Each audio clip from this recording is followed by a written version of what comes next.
જોઈ રહ્યા છો ગુજરાત લોક ફરિયાદ ન્યૂઝ।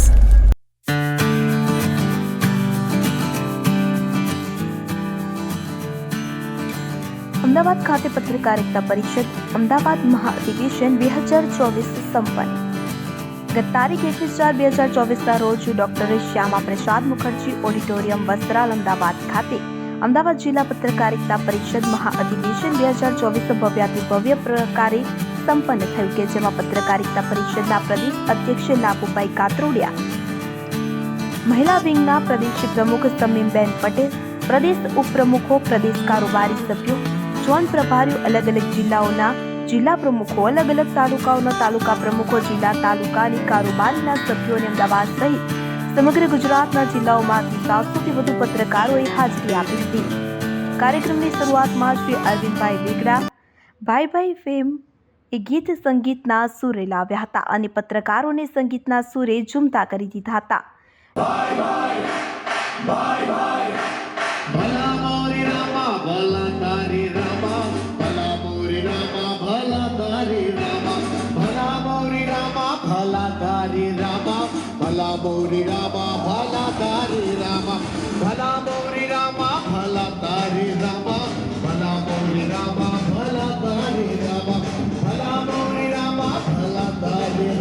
લોક ડાયરા કલાકાર રમણભાઈ ભરવાડ દ્વારા ગીતોની રમઝટ બોલાવી હતી અને વાતાવરણને સંગીતમય બનાવી દીધું હતું।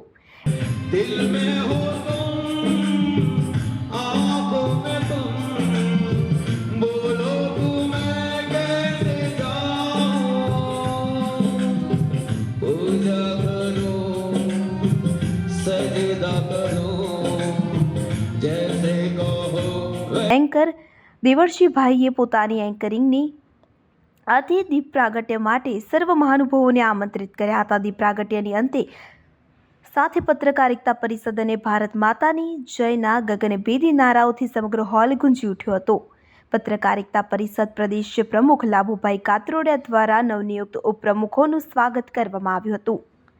ત્યારબાદ અમદાવાદના મહાઅધિવેશનમાં યુવા આઈપીએસ અધિકારી સફીર હસન દ્વારા વક્તવ્ય આપી પત્રકારો અને પોલીસ વચ્ચેના સંબંધો એકબીજાના પૂરક હોવાની વાત કરવા સાથે પત્રકારોના કાર્ય અને પોલીસના કાર્ય અંગે ચર્ચા કરી હતી।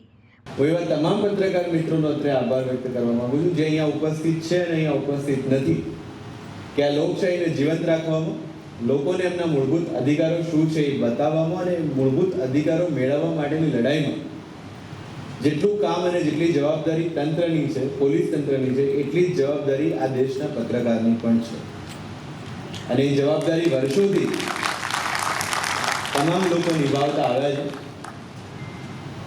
બહુ વાસ્તવિક વાત એ છે કે કોઈ પણ સિસ્ટમ પરફેક્ટ નથી। ન પોલીસ ડિપાર્ટમેન્ટ પરફેક્ટ છે, ન રેવન્યુ સિસ્ટમ પરફેક્ટ છે, ન જ્યુડિશિયરી પરફેક્ટ છે, ન લેજિસ્લેટિવ પરફેક્ટ છે, ન મીડિયા જગત પરફેક્ટ છે। પણ આપણા બધાની હંમેશા એ નેમ રહેવી જોઈએ, એ સંઘર્ષ રહેવો જોઈએ કે વધારેમાં વધારે સારી અને વધારેમાં વધારે પરફેક્ટ કઈ રીતે બનાવી શકાય। પણ એ બનાવવા માટે, એ આદર્શ સમાજની સ્થાપના માટે, લોકોને એમના અધિકારો મળી રહે એ માટેની લડાઈ માટે માત્ર ને માત્ર નકારાત્મકતા આપણને ક્યાંય નહીં લઈ જાય। ઘણા બધા લોકો સાથે ઇન્ટરેક્શન કરવાનું થાય છે। પૂર્વ અમદાવાદમાં જ્યારે મારું પોસ્ટિંગ થયું અને પહેલાં હું ભાવનગરમાં પણ હતો, ત્યાં પણ મીડિયા જગતના ઘણા લોકો જોડે મળવાનું થયું। અમદાવાદમાં આવ્યા પછી પણ ઘણા લોકો જોડે મળવાનું થયું। દરેકનો એક પોતાનો આગવો અભિગમ હોય છે અને દરેક અભિગમ સાથે લોકો કામ પણ કરતા હોય છે। 99% કેસમાં એવું થાય છે કે એ અભિગમ એ મારો હોય કે પોલીસ તંત્રનો હોય કે કોઈ પત્રકારનો હોય, એનો અલ્ટિમેટ એમ એક જ હોય છે કે અલ્ટિમેટલી લોકોનું સારું કઈ રીતે થાય અથવા તો આપણે જે પ્રજા માટે કામ કરી રહ્યા છે એનું સારું કઈ રીતે થાય। એ 99% સુધી કોઈ વાંધો નથી। વાંધો એ 1% આવે છે કે જ્યાં હિતોનો ટકરાવ વ્યક્તિગત હોય છે। હું અહીંયા આપની વચ્ચે ઉપસ્થિત થયો છું માત્ર સારું બોલવા નહીં પણ સાચું બોલીને જોઈશ અને બંને બાજુ લાગુ પડે છે। આ 1% હિતોનો ટકરાવ એ માત્ર કોઈ એક પાર્ટીની વાત નથી, એ બંને પાર્ટીની વાતની વાત કરે છે। પણ 1% હિતોના ટકરાવમાં જે સંઘર્ષ ઊભો થાય છે એને ક્યાંક ને ક્યાંક જો ભૂલથી પણ આપણે સપોર્ટ કરી બેસીએ તો એ ખાઈ જે છે હંમેશા મોટી થતી જાય। હમણાં રિસેન્ટલી જ પૂર્વ અમદાવાદમાં એક બનાવ બનેલો જેની અંદર તદ્દન ખોટી રજૂઆત, તદ્દન વ્યાજબી તદ્દન ગેરવ્યાજબી માગણી અને તદ્દન આમ કહી શકાય ને કે બેઝલેસ આક્ષેપો સાથેનો એક બનાવ સામે આવેલો.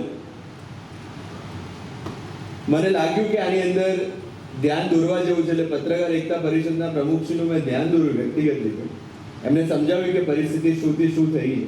એન્ડ ઇમિડિયેટલી ઈ સેડ કે તો સર અમે કશું જ નહીં કરીએ. અને અલ્ટિમેટલી જે સિસ્ટમ બનવાની છે, જે મજબૂત બનવાની છે, એની અંદર બંનેનો ફાળો રહ્યો. પણ એ 1% લોકો માટે જો થઈને આપણે બંને તંત્ર અથવા તો બંને પાર્ટી એકબીજાની આમને સામને આવી જઈએ તો અલ્ટિમેટલી આપણો જે આશય છે કે લોકોનું સારું થવું જોઈએ એ નથી હોતું. સુરેન્દ્રભાઈ બક્ષી, ધર્મેશભાઈ શાહ, જીતુભાઈ પંડ્યા, શ્રીમતી ગીતાબેન પટેલ, શ્રી હાર્દિક કુમાર, યોગેશભાઈ વ્યાસ, સિલ્વર ઓફ કોલેજ પ્રતિનિધિ, શ્રી અનિરુદ્ધસિંહ ઝાલા, શ્રી જીગરભાઈ ગજ્જર, શ્રી રામનભાઈ ભરવાડ, શ્રી અરવિંદભાઈ વેગડા, પાર્થ પ્લાસ્ટ ના શ્રી અજીતભાઈ દરબાર હાજર રહ્યા હતા. મહાધિવેશનમાં પત્રકારિતા પરિષદના ગુજરાત પ્રમુખ દ્વારા ગુજરાતની નવી કારોબારીની ઘોષણા કરવામાં આવી હતી. કારોબારી સભ્યો, જિલ્લા પ્રમુખો, ઝોન પ્રભારીઓ, સહપ્રભારી, કોઓર્ડિનેટર્સને સાલ ઉઢાડી પુષ્પગુચ્છથી સન્માનિત કરીને ટ્રોલી બેગ, લેપટોપ બેગ અને કિચનવેર આઇટમોની ભેટો આપી તેઓની પ્રેરણાત્મક હાજરીની નોંધ લઈ સન્માનિત કરવામાં આવ્યા હતા.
પત્રકારિતા પરિષદ અમદાવાદ અને અમદાવાદની ટીમ વતી જિલ્લા પ્રમુખ શ્રી હસમુખભાઈ પટેલ દ્વારા આ મહાધિવેશનના આયોજનમાં ખભેથી ખભો મિલાવી સાથ સહકાર આપનાર આયોજન કમિટીના સભ્યો અને પરિષદોના હોદ્દેદારો, મદદ કરનાર દાતાઓ તેમજ દરેક સહભાગી પત્રકારોનો આભાર વ્યક્ત કર્યો હતો.